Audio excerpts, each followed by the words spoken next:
Unfortunately, I do not have the information for Yunli kit, but the moment I do get the information, I will post the video as soon as possible. But I do have some information on Jiaoqiu kit. Bear in mind, this is a pre-beta kit. Many could change, just like how Firefly kit was changed from typical distraction kit into a more break-oriented kit. The aim of this video, so that at least we could know what the developers are trying to aim when it comes to designing their character, and also how it affects the team building and the overall synergy between characters and maybe even some power levels. If as support, is it going to make a weaker character become stronger, like Yanqing or even Arlan? If it's a DPS, will they create a new unique team, like how Boothill becomes the first super break physical DPS? Alright, I'm not gonna waste your time further.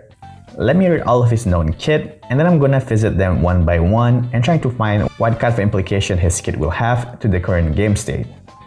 So we have Jiaoqiu. His basic attack deals fire damage to a single target and has a base chance to apply 1 stack of flavor to the target. His skill deals fire damage to a single target and adjacent targets and has a base chance to apply 1 stack of flavor to the targets. The base chance of central target is higher, and the base chance on adjacent target is equal to the chance in the basic attack. His ultimate applies aura to self, lasting for some turns. Deals fire damage to all targets, has a base chance to apply 1 stack of flavor to the targets. The base chance is equal to the chance in basic attack. After the application, the flavor stack of all enemy targets will be set to the maximum number of stacks of flavor held by the enemy targets. This effect ignores resistance. Talent, now we know what flavor is. Flavor basically decreases defense, stackable has upper limit. When stacking more than 1 stack, the increase in defense reduction will be lower than the defense reduction of the first stack. Now we also know what aura is. The remaining duration decreases by 1 at the start of Jiaoqiu's turn. During aura, at the start of every ally's turn, this ally heals a percentage of their max HP, plus a fixed amount of HP.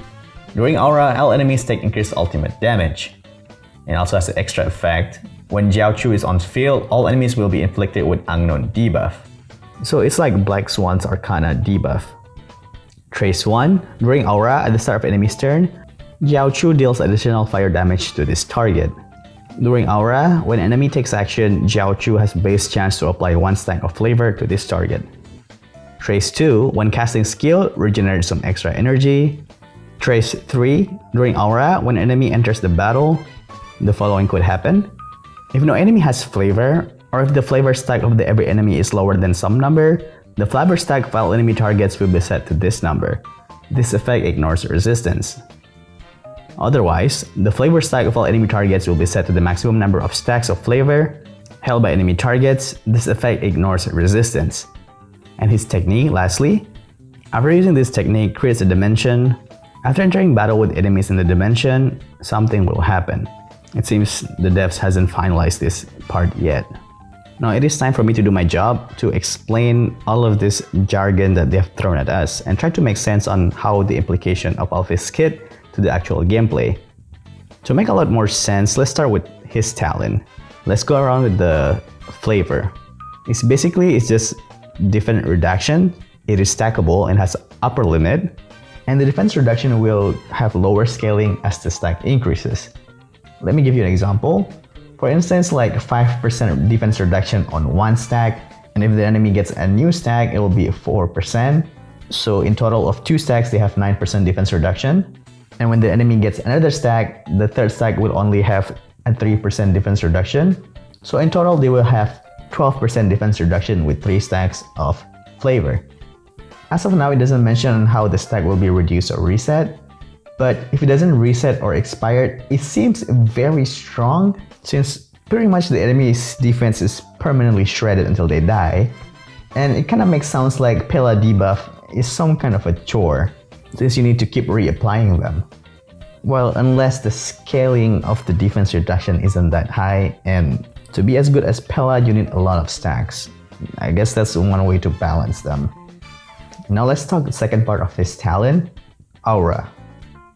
From the description on how it affects both allies and enemies, This seems like an active field, much like Locha healing field or Ruanmei break state extension field.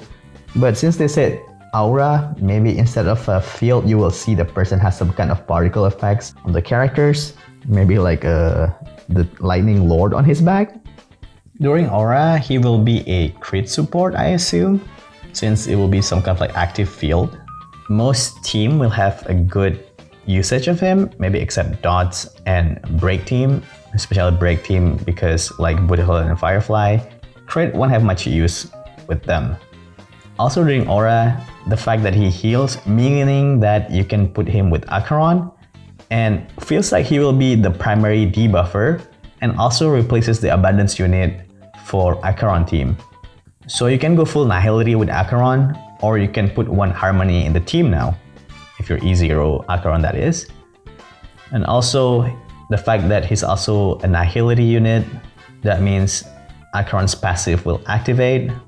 And full nihility team means you can feel Acheron ultimate so much faster. There's one more passive debuff effect that always active if he's in the field, and the exact debuff is not specified yet. But applying debuff just being in the party seems pretty strong, much like Black Swan's Arcana. Now let's move to his ultimate. Applies aura, which was mentioned in the talent, then deal fire damage and apply one more stack of flavor to all enemies. And then whatever the highest stack of flavor is currently present in the field, that amount of stack will be implemented to all enemies. So basically like an equalizer. For example, if there are 5 enemies, the one in the middle have 5 stacks, let's say, and the rest only have 1 stack. If you use the ultimate, the middle will have 6 stacks, and after that, all the enemies will also have 6 stacks. So the ultimate is very useful against a large number of enemies or even waves, but doesn't seem like all that good on a single boss. Like something onto death that doesn't summon any minions, for example. And I feel that maybe Pella or Silver Wolf is still better in that case. But to apply this effect by ignoring resistance is pretty good. That means it's guaranteed to happen. Next is the basic attack. It will inflict flavor, which is pretty much just a defense reduction. Much like Silver Wolf always applying debuff by using auto attack. This is nice as he can still inflict debuff with basic attack, so you can save a little bit of your skill points every now and then. So you don't need to always use your skill to inflict debuff, especially when there's only one enemy. And speaking of skill, it will hit maximum of 3 targets, which is the typical destruction skill. Inflicting defense debuffs on 3 enemies really helps, especially on Pure Fiction, as you want to maximize your erudition unit damage. There is Pella, but you need her ult in order to apply the defense shred. So Jiaoqiu might be a preferred option in Pure Fiction. His skill is very basic, but very straightforward, and I like that. Lastly, technique. We don't know the details yet, but since it is a dimension, so it cannot overlap with, well, Jingliu, Himiko, Ratio, and Robin's technique. For Trace 1, during aura, he also basically deals dot damage, but if that actually counts as dot, it's still questionable. And also, the faster the enemies are, the more their defense is going down, since they will keep getting flavor stack. So this effect is pretty good. Once again, seems like a very good for Pure Fiction settings. Trace 2, very straightforward, more energy, that means earlier ultimate. More energy means earlier ultimate, meaning that new enemies can have maximum number of flavor stacks faster, thanks to the ultimate effect being an equalizer. Trace 3. The wording seems a bit confusing, but I think this is pretty much just like another equalizer when there's a new enemy. If you're entering a new wave, by default no enemies have flavor on them, so all of them will have a set amount of stack of flavor, maybe like 1 or 2 stacks. Otherwise, it will have the same effect as the ultimate. Let's say a mid-boss have 3 stacks of flavor, and then 4 new enemies enter the battle. All those 4 enemies will have the same amount of flavor stack as the mid-boss. So 3 stacks. Once again, on paper, this seems like a very good kit for Pure Fiction setting. Alright, that's all I gotta say. In conclusion, on paper for sure, right now he feels like a premium Acheron support, as previously bringing Pure Sustain doesn't allow her to charge her ultimate as fast. And at E0, you need to bring 2 other nihility in the team to make sure that you can get the maximum damage bonus out of her.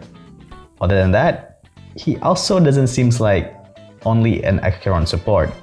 He seems like a pure fiction focused debuffer that works very well with straightforward erudition units like Herda, Himiko, Argenti, Jade, or destruction units like Jingli or Blade because he can inflict defense debuff on enemy thanks to his Trace 3, while also buffing the crit damage and dealing a bit of damage himself thanks to the alt and dot damage from Trace 1.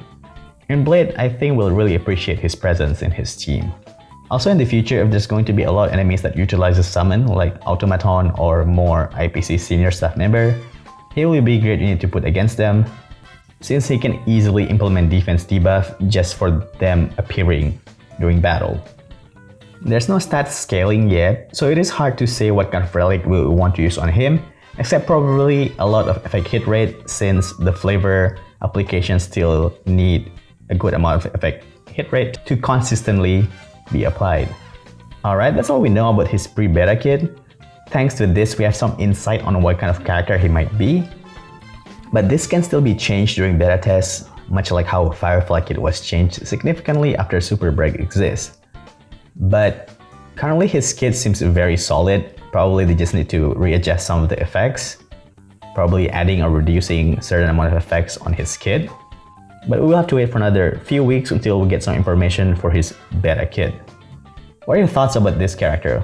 Let me know in the comment section. I'm going to post more information about him as soon as I get some info during the beta test. Hopefully, if I get some info for Yunli pre-beta as well, I will post the video. Until the next video, stay sharp gamers. Oh, and don't forget to like and subscribe!